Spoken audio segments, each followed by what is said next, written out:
Now look at any map and you'll realise that Yorkshire is an enormous county when taken as a whole. And when you think that it accounts for some 10% of England's landmass, you can appreciate that house prices across it can vary hugely. If you go to the south of the county, there your average detached will set you back around about £180,000. But if you head further north, well, there you could expect to pay another £90,000 on top of that. And the reason is simple. Up north is where you find the moors and the dales. Beautiful property set in stunning landscapes.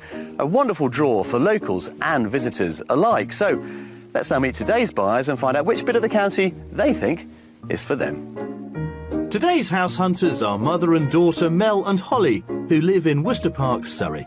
Mel, originally from North Yorkshire, is recently divorced and works as a speech therapy assistant. She has two daughters, Lily, who's about to go off to university, and Holly, who has just finished at sixth form college. They've decided that now is the time to make their move to the country. I lived here nearly 8 years, and the area is quite busy and congested, and we'd like to escape that. Mel's been itching to get back to her roots in North Yorkshire. I've been thinking about moving to the countryside, and especially to move back to the northeast for about 13 years, but it's been put on the back burner. So now I've got an opportunity through getting divorced and selling this house, and now I can fulfil my dream. And Holly is a keen amateur photographer. I've just finished sixth form and I'm in a temporary job at the minute, so I have no real ties here. So yeah, it'd be nice for a change, maybe pursue my photography passion. Yeah. Got quite a few connections up north anyway, so that'd be nice. Yeah.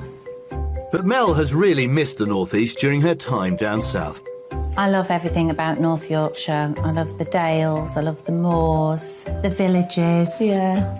Villages. Quaint houses and things, chocolate box, and mainly because of the people. Mel and Holly have had their fill of suburban life. We'd like to be in a village. And maybe on the outskirts rather than being right in the centre. Yeah, somewhere where there's quite a community. Yeah. And they do seem to be clear about what they want in their new house. We are looking for something with character. Yeah, beams. An Aga. Wood burning stove. Yeah. Lots fireplace. of, yeah. Kitchen diner. 3 bedrooms would be great. We would quite like to have something like holiday lets, to have something where there's potential of some business and income. Life in North Yorkshire will be very different to living in the southeast. A bit nervous. Obviously, it's a big change. I'll be moving away from half my family, some friends and things, but it'll be... But I'm very excited about it. I'm very excited. Because I'll be with my family for the first time in 26 years. Yeah, and there'll be a lot of opportunities and things for us up there. Yeah. Mel and Holly are keen to move to a village property within easy reach of family in Darlington. But before our search begins, I'm meeting them to learn more about their proposed rural move. Well, Holly, Mel, welcome to Yorkshire. Welcome back to Yorkshire for you, Mel. This is home, isn't it? Yes, it is, yeah. Now, it's obviously your idea to come back up here. Did you take much persuading? No, not really. I'm in between jobs at the minute, so I'm happy to move. Be a new chapter for me and open some new opportunities for me. So. What are you going to do with your spare time? Because there's so much on offer up here. Yeah, we want to do a lot of walking, don't we? Yeah. Maybe get some dogs. And photography. And then I'd like to shadow a professional photographer here. And So give us an idea of the sort of property that you've pictured, Mel, for your return to this part of the world. It's got to have character, definitely, because we live in quite a new house, don't we? So it's got to have character. And are there any real no-nos in your wish list? No new builds, no bungalows. No bungalows? I'm too young.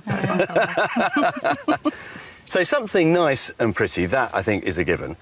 But what does it need to have? How many bedrooms do you need, for example? Well, it needs to have 3 bedrooms and possibly 4, but we're quite relaxed on that. Yeah. So. And what about outside space, Holly? We'd possibly like a potential to maybe have holiday lets or extra space, maybe to put up yurts or something in the garden. Ooh, bit of glamping, maybe. Bit of glamping. Yeah. Let's talk about the budget then. How much do you want to spend on this whole move? 375,000. If you take £375,000 all the way up from Surrey, Yeah. the horizon does get much Yeah. broader Yeah, it does. and much prettier. Yeah. Yeah. And that's the really exciting thing. We've got 3 really interesting properties to show you, one of which is our mystery house. Mm-hmm. Yeah, so it'll be interesting to see what you make of it. Right then, let's go. Come on. Mel and Holly have £375,000 to spend on their new home. They'd like to be in a village setting within easy reach of family in Darlington. They're after a 3-bedroomed house with a large kitchen diner and a garden. Although the house is their main consideration, if it did offer a business opportunity in the form of land or outbuildings, that would be a plus, although that might be tricky to achieve within the budget. We've lined up 3 varied properties to show them over the next couple of days, but I won't be revealing the price tags until the end of each house tour. Finally, our mystery house will challenge what they think they want and test how much vision they have. I want to wake up to that view every morning, that's all. Yeah. Well, everywhere too. you look, you are just spoilt for views. But what about your long-term future, Holly? Are you thinking that you might be buying a home of your own up here in a few years' time? Depends on when I leave the family home. Wow. Yeah, what do you think, Mum? She did say she was going to live with me till she's 36. Wow. So you've got another 16 years. I don't think I can manage that.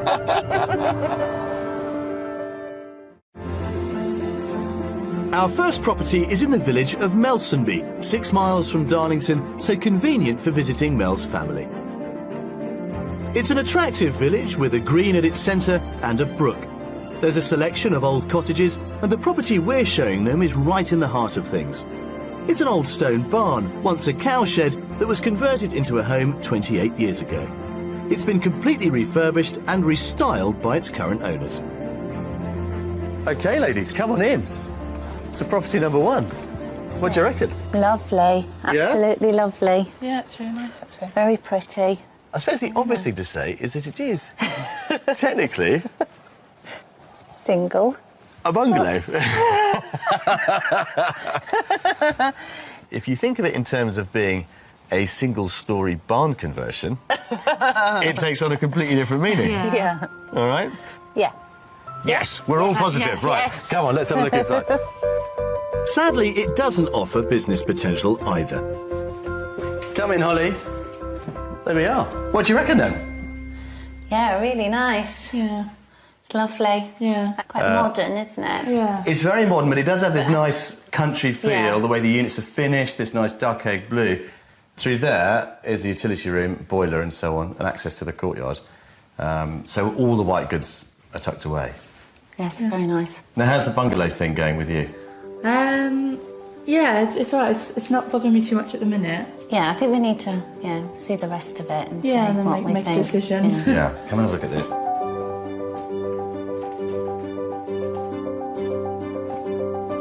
Now, I can quite see you two cosied up in here. Yeah. Yeah, I love the ceiling, love the beams. Yeah. And I think it's rather nice because you come from the kitchen into this space. Yeah, Yeah. it opens up, doesn't yeah. it? It's not huge, but it feels Feels big, spacious. And for family gatherings, just imagine Christmas. Yeah, you can actually. Yeah. Yeah, Oh, you see? really like it. Let's go upstairs. Oh, no, let's not go upstairs. Let's go and look at the bedrooms. You see? I nearly got you going. Yes. There's no upstairs. Back through the kitchen to the other end of the house, there are 3 bedrooms, a cosy double, another double currently being used as a child's room, and also a neutrally decorated bathroom. But I'm taking them to the master bedroom. Now, I'm wondering if this is your room, Holly. What the master bedroom? Because it's got the ensuite, yeah. No, I think No. I'll have to give that to Mum. Yeah. I can see that coming, yeah. It's not bad size. It's the biggest of the 3. Yeah. The others are all doubles, so I guess you get first pick. But yeah, and then Lily will be. Lily will get what's left. Is our bungalow moving you at all? I think it's really beautiful. Yeah. I think the decorating, the taste is really nice. It's really good. Yeah, it's quite similar to what we Yeah, have. yeah. Well, let's go outside and think about the price and show you that courtyard. Yeah. Okay. Maybe that will be the icing on the cake. Go on, up to you. Outside, there's double-gated access to the walled front garden, which is grassed with a raised patio area. At the back is a long, narrow paved garden with a well-planted border, and it's all pretty low maintenance. This is perfect size, maintenance-wise. OK, so how much is property number 1 on the market for? I think it's on for 345. 345, yeah. Holly? I was going to actually go a bit lower, so about 330. You have clearly done it before, because it is on the market for £345,000. Yeah. How about that? 1-0 We need to it, yeah. 1-0. Yeah, but, you know, it's your first go, Holly, so I think that's fair enough. And I like your optimism coming in a little bit under that. 345. Oh. Yeah. OK, go and have an explore, and I will catch up with you a little bit later. OK. Off you go. Thanks. For £30,000 under their maximum budget, this single-storey stone barn conversion provides an enormous open-plan kitchen dining room, an impressive sitting room with vaulted ceiling and 3 bedrooms, with the master being ensuite. And outside, there are low-maintenance gardens. This is a lovely room. Yeah, nice high vaulted ceilings. Yeah, I could really imagine having Christmas in here. Yeah, with a Christmas tree. Yeah. I think my favourite room in House 1 is the kitchen.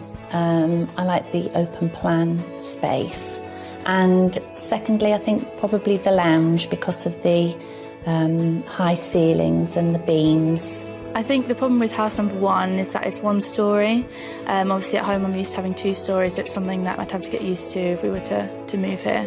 My overall thought on property 1 is it's a beautiful house. It's in a beautiful location. I think I just would struggle with the 1 level. Well, that's it. 1 down, 2 to go. Yeah. Is it a contender? We need to see the others, don't we? Yeah. First. That's what everybody says. Yeah. Come on.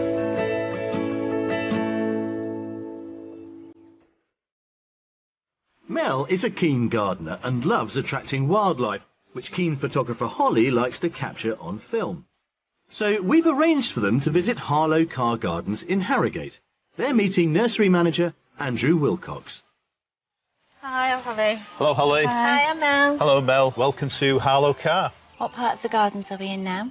We are on what is been known for years here as the Broadwalk, which is the herbaceous borders, and we put in a wide and varied range of plants which provides a longer period of time for the insects, particularly bees and butterflies, to gather more pollen and nectar from as early as April right through until October. We'd like to really encourage wildlife in our new garden, in our new home. So what sort of plants would encourage bees and butterflies? Generally, you're looking for plants that are bright and vibrant, in particular the Salvia sylvestris, which is excellent for honeybees. Lavenders are excellent as well, particularly for bumblebees. There's another part of the garden, the wildflower garden, which is built up of native flowers, things like oxeye daisies and ragged robin, which are excellent pollinators for our bees and butterflies. And also in that meadow there's a lot of grass which looks like an untidy mess, but it provides excellent food source for the butterfly caterpillars, so that it can actually produce the full life cycle in their own sort of nature reserve, if you like. Armed with top gardening tips, Holly and Mel are now meeting wildlife photographer Simon Roy. What do you find the easiest to take pictures of in modern? Well, probably garden birds, because you can get them in the garden using feeders, especially in winter and spring. So what's the best weather conditions? Probably the best weather conditions is like today, sunshine through white cloud. If it's too sunny, it can ruin your photography, especially white flowers, because the exposure is too difficult. So what are you photographing now? I'm just trying to shoot through the yellow flowers and the white flowers, and see that red flower there? Yeah. I'm trying to sort of use the rules of composition, and I'm just trying to blur the foreground and background foliage, try and isolate the subject. Can I have a go? Yeah, of course, yeah.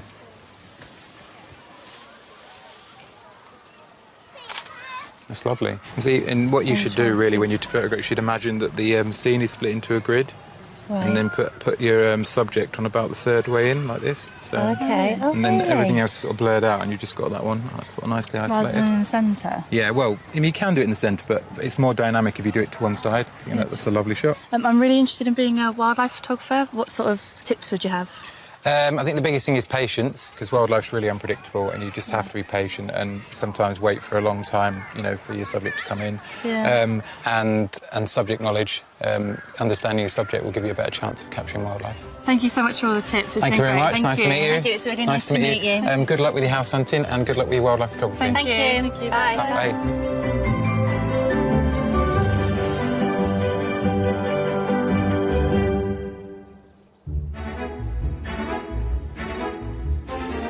It's the second day of our property search, and on a budget of £375,000, we're in North Yorkshire, seeking a rural retreat for Mel and Holly from Worcester Park, Surrey. Coming up, our mystery house gives them food for thought. I am keeping an open mind. And I'm back at Richmond Castle What a fascinating place. to uncover its wartime secrets. I mean, these walls really do talk, don't they? Speak volumes. Look at that. The Dales bathed in glorious sunshine. What a way to start our final day of house hunting, which is all set to be a particularly busy one because we have not one but two properties to see, including, of course, our mystery house. Now, yesterday I thought went reasonably well, but despite the obvious charm and beauty of our barn conversion, it does seem to lack that second floor that both Mel and Holly are determined to have. So, two properties to come, each, I'm pleased to say, with two stories, I suspect, in more ways than one. Our second property is in the village of Scruton, half an hour's drive from Darlington. Scruton is a lively social village with a church, a pub and a village hall. The property we're showing Mel and Holly is an impressive stone cottage in the heart of the village. Well, here we are then. What do you reckon to this little gem? It's gorgeous. It's really quaint. It's beautiful. Isn't it? Yeah. It's really like a little sweet. chocolate box. Yeah. It is, and it's all just been done and renovated to a really, really high standard. It's Grade 2 listed, Okay. but that doesn't need to worry you because it's all been done. been sorted out. There's nothing you'd need to do here. I don't even think you need to paint it, to be perfectly frank. I mean, the finish is lovely. Happy? Yeah, very. Right then, Excited. let's have a look. While there's no obvious business opportunity here, I think this house will really wow them. Right, look at this. Aha. Lots to tempt you with. Let's start in here. Oh, wow. I love this. Yeah? Yeah. Love it. This is the living room. It's not the only reception space you've got. It's mirrored by the dining room, which is across the hallway. Yeah. Similar sort of size, similar spec. They've both got fireplaces. All the fireplaces here work, Right. which is really nice. And I think this is a great indication of the sort of finish we can expect around the rest of the property. Yeah. It is lovely. Yeah, I love the beam. Holly? Yeah, I'm a bit speechless. I love the beam, yeah. It Yeah. feels nice. Yeah, it's a lovely feels- feeling to it. It's very homely. Now the kitchen is through here. Okay. It has something in you are going to really love. Come and have a look at this. There you go, Mel. Didn't you want one of those? Oh, my goodness. Yes. I wanted a range. That's lovely. Yeah? A gorgeous fitted kitchen. And this is lovely. How about that for a larder? Oh, very nice. That is very nice. That's nice and big. It's gorgeous, isn't it? Yeah. It's not the huge kitchen diner, but I don't think it matters. No, I don't think it would do the house just as if it was a big kitchen diner. no. Yeah, it's very fitting. I don't think I would change it, actually. No, Great. Lovely. Come through here, have a look at this. Now this, to me, is one of the really clever bits in this renovation. You've got the old house behind us, you've got the old outhouse and garage, and they've linked the whole thing with this, well, amazing garden room. What a family space. Oh, it's beautiful. And then through there, really well equipped utility room, fridge freezer is out there, and then a door through to a garage. So you've also got off-street parking if you need it. That's good, isn't it? Yeah. It's beautiful. What a lovely addition. Very sociable area, isn't Yeah. it? Happy, Holly? Yeah. Yeah, I really like it, yeah. Come on, let's get upstairs, because there is an upstairs, you'll be pleased to know. Through the garden room, there's a study, and next to it, a cloakroom with shower.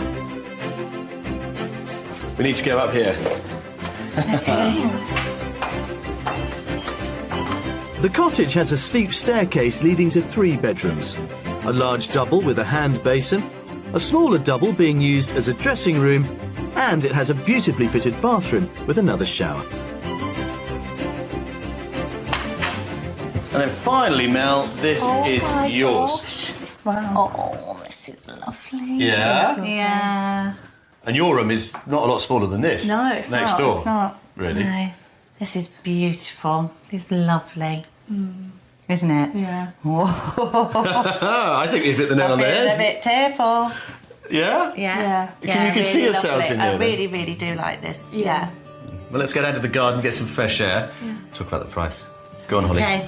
Open that door. So this place has hit the mark, but what will they make of the outdoor space? The cottage has a formal front garden enclosed by hedging, and at the back is a private garden with patio area. Come on then, let's have a sit down and relax a while. Back garden, obviously, nice and secluded, as you can see, but I think it just kind of complements a really nice package. Does. So, Holly, I'm going to get you to guess the price first. Where is property 2 on the scale of things?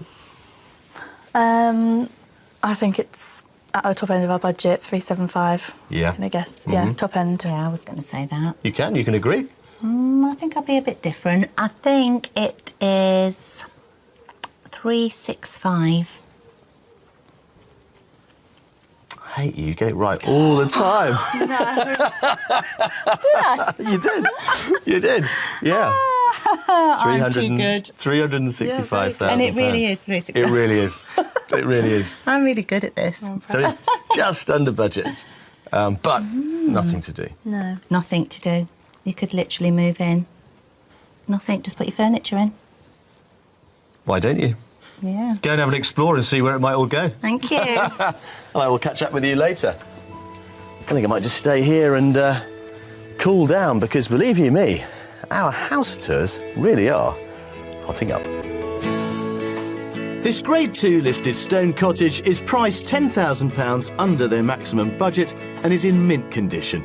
It has a beautiful country kitchen with range, a bespoke conservatory and 3 bedrooms. There are private gardens front and rear, as well as a garage. I love this room. Yeah, it's a lovely room. I don't think I'd have it as a dining room. I think I would probably have it like another snug and have a sofa bed, like if people wanted to come and stay. Yeah.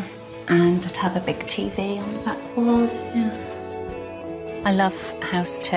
It doesn't need anything doing to it. You can move straight in. Love the kitchen. The conservatory is fantastic. Love all of it, really. I could really see house number 2 as a contender. I think me, mum and Lils would be really happy here. So that's it then. Property 2 is done and dusted. An absolute gem. Clearly top of the list at the moment. Yeah. Yeah, definitely. Beautiful. So our mystery house has got some competition. It has. Let's go and see it.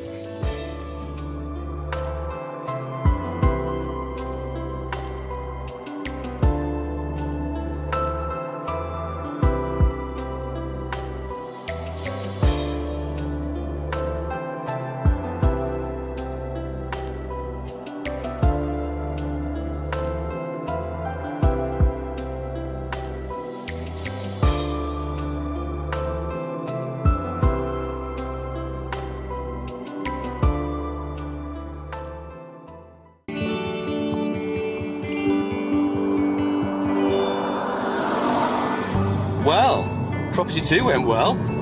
Didn't it? Just Ah, got yes. a bit emotional. Are you going to get the checkbook out? That would make me emotional. And me. Well, our last property is just down the road, and we're going to head more into the heart of the Dales for this one. Oh, okay. It is the mystery house after all, so Right. something a little bit different.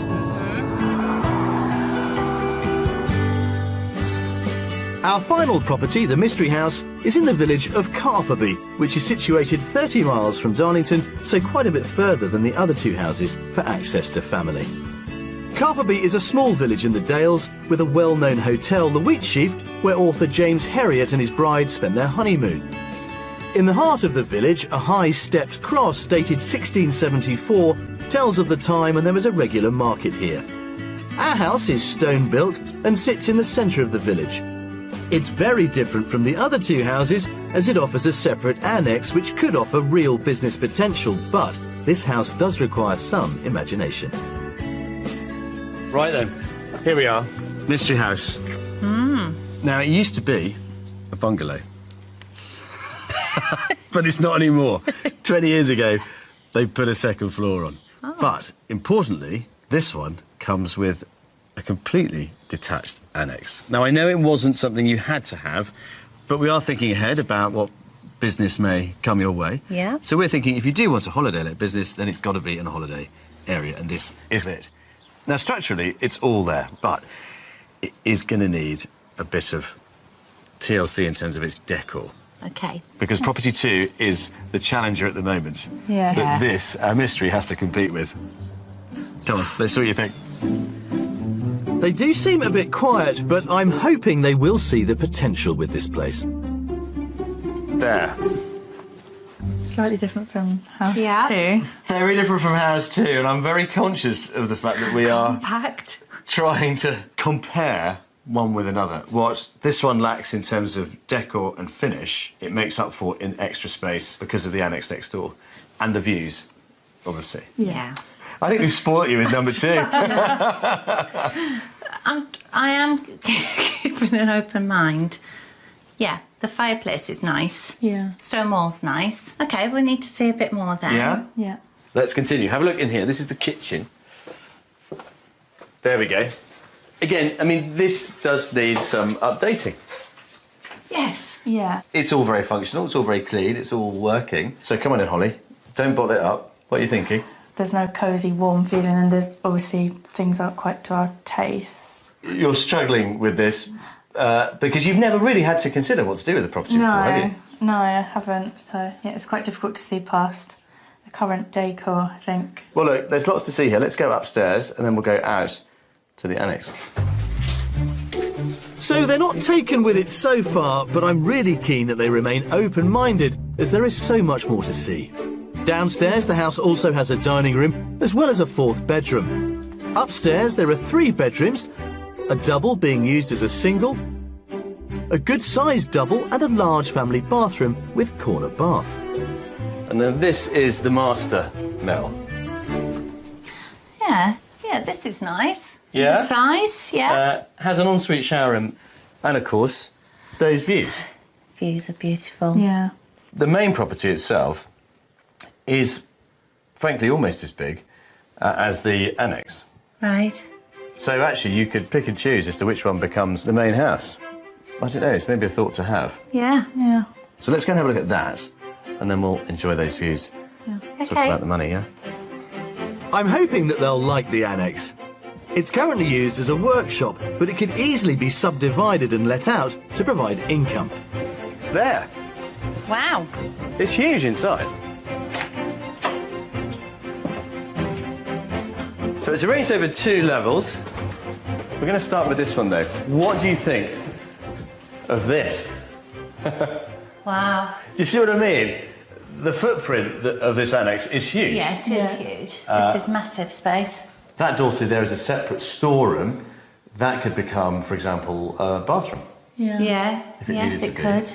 And upstairs, you've got already a kitchenette, a living room, and a double bedroom. So Yeah. this is just waiting for somebody to kind of take it on. You could make this a fantastic kitchen diner. Yeah, it's blank canvas, isn't it? Yeah. It's a bit more inspiring here. Yeah, definitely could use this space. Right then, money. Let's go and talk about it in the garden. Okay. Come on. Outside, the property has a rear south-facing garden with amazing views over the Dales. There we go. Now, the view that we keep talking about is of Pen Hill. There it is, and Wensleydale. It is gorgeous. And there, our mystery property, maybe 2 properties for the price of 1, who knows? So let's think about the price then of our mystery house. I think 285. 285. Mm-hmm. Holly? I was going to go a little bit higher. 320. But it's not 320, I'm afraid. It's on at 370. Oh. And that is the draw of that and this part of the world. I was really out. You were well out. I was so surprised, actually. Yeah. But hey, you were there. You were the closest. closest. Yeah, you were closest. Let's not rush off just yet. Go and have another look around, and I'll come and find you a bit later. Okay. Off you go. This property is priced £5,000 less than their top budget and would offer them a detached stone house with superb views over the Dales. There are 4 bedrooms with an ensuite master. Next to the house is the annex with a generous downstairs room with upstairs living accommodation. And outside, there are south-facing gardens and also a garage. Oh, this is a great area, Holly. Yeah, it's a nice space. This would be brilliant for you, actually. Yeah, and just nice and friends and stuff in here. I really like the view at the Mystery House. It's not something that was offered to us in the first 2 houses, and I like that there's a potential for a holiday let business here. The price for the Mystery House was really high. I got a bit of a shock, but then it does have the holiday let potential, so it's actually 2 houses. But there's so much work to be done. Look at that. A lovely Dales scene. All our house tours are over. We need to sit you down and get you to think about all the options we've given you. Happy so far? Yep. Yeah. Yep. Very happy. Ready for a drink? Yes, please. Come on then. Richmond Castle is one of the finest and best preserved Norman castles in Britain. After the Norman conquest in 1066, William the Conqueror built castles across the north of England in an effort to control what he considered the unruly population of the north. I've come to meet curator Kevin Booth from English Heritage for a history lesson. Kevin. Jules, Very nice to see you, sir. This is gorgeous, isn't it? What a beautiful and slightly romantic place. There's something about these medieval castle ruins that have a bit of romance about them, but this was never intended to be a romantic place. Why was the castle sited here in Richmond? Richmond Castle is a point of force, and it's sitting on a promontory on the River Swale. It's got views both ways down the river, and this is a point of control over the north of England. But it's one of the very first fortresses like this that's built up here after William wins the Battle of Hastings. Yeah, I mean, it's only 4 or 5 years after William comes through the south of England. So what was the idea? It's control. It's a northern population that haven't yet bowed to the rule of the Normans. Now, the earlier Anglo-Saxon kings and lords weren't really known for their castle-building exploits. I mean, for the local population to see this rise out of the ground, it must have been, well, astonishing, really. This is Norman architecture being imported with the conquerors, bewildering, presumably, to the local Saxons. Now, in terms of what we can see around us, Kevin, which were the first bits to be built? I think we need to look up at that fantastic tower there, really. A classic piece of Norman design. It's quite small, it's quite compact, but it's a wonderfully complete surviving example. Now, Kevin, I am assured that the view from the top of the keep is absolutely fantastic. 139 steps to the top. Yeah, we'll start counting, shall we? The keep is 100 foot high and was built from sandstone in the 12th century. From the top on a clear day, you can see for over 40 miles, so advancing opponents could easily be spotted. There's your view, Jules. Wow, look at that. Fabulous. You can absolutely see how the town has grown up around this place. The castle is pulling in people, it's pulling in skills, it's a centre for money, for law and order, for justice, and it needs that town to support it, and the town requires the castle. The military importance of the castle in this area lasted around 300 years, but by the 15th century there was a lack of investment and it started to fall into decline. But the castle's history doesn't end just because it becomes a ruin. No, and certainly in the 19th century there's a great sort of resurgence of its fortunes, with the military adopting it, the local regiments based here. But as you get to the 20th century, there's a story with a very different slant, which perhaps we can go and see now. Absolutely, yeah, I'm going to follow you. During the First World War, although millions of men went to the front line, there were those who refused to fight on moral grounds, and they were called conscientious objectors. These men were given non-combative duties, but some had even stronger objections and ended up incarcerated here. Ooh, now this is an atmospheric place. The centre of every castle should have its dungeon, while this one has a range of 8 prison cells. But absolutely covered in graffiti. Pre-First World War up to the 1950s, but focusing, especially for my interest, on the work of these 16 absolutist conscientious objectors. These men were known as absolutists because, unlike conscientious objectors, they refused any duties connected to the war effort. In 1916, they were held here and became known as the Richmond 16. So 8 cells on 2 levels, and if we go upstairs, we'll see the best examples of the Richmond 16. Yeah, what a fascinating place. So here we are.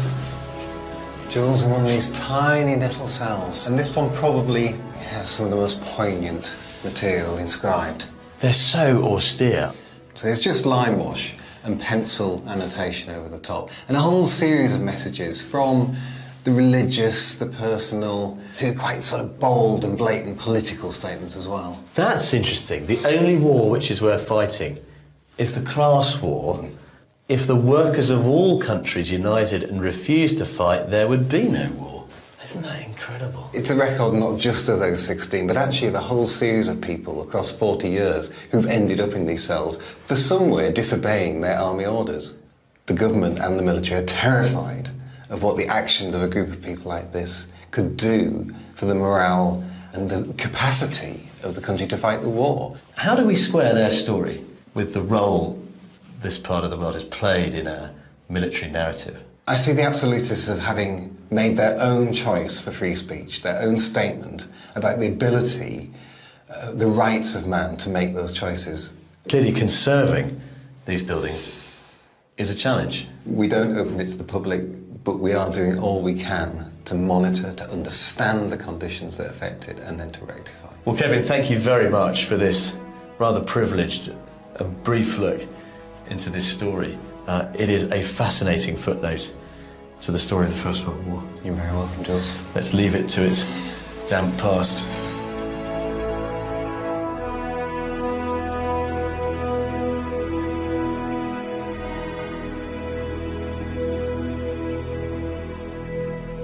Well, we've now reached that part of the show when we like to sit our buyers down and find out what is going to happen next. Now, sometimes it can be quite a complicated and quite a long conversation, but today, well, I think it's going to be rather short and hopefully rather sweet.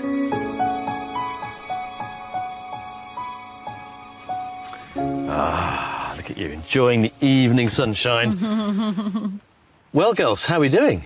Good. Really well. Have you enjoyed the last few days? Yes, Yeah. thank you. We gave you 3 properties to consider. Let me have a stab at where we're at.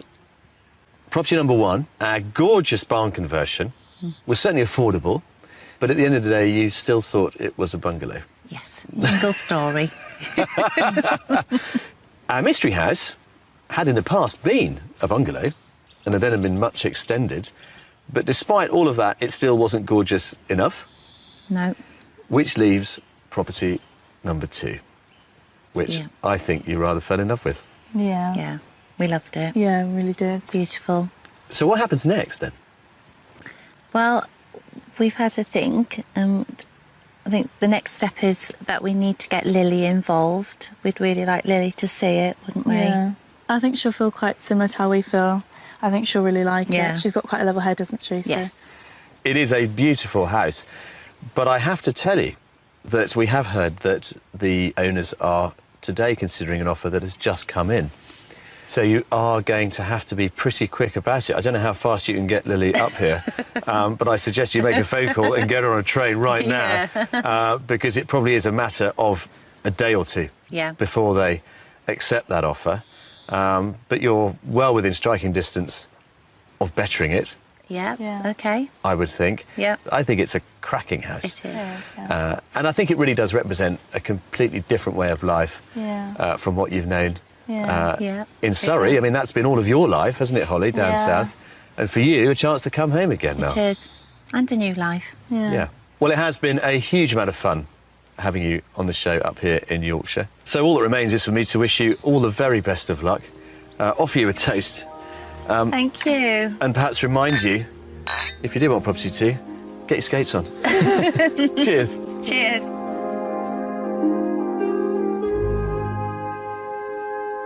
You know, over the last few days, many a friendly local has tried to reassure me that the sun always shines on Yorkshire. And as you can see, it certainly shone on us today. And what a day to fall in love with your dream home. That, of course, is exactly what Holly and Mel have managed to do. So hopefully, if they are able to get it anytime soon, their dream of a new life here in the Dales should come true. I'll see you next time.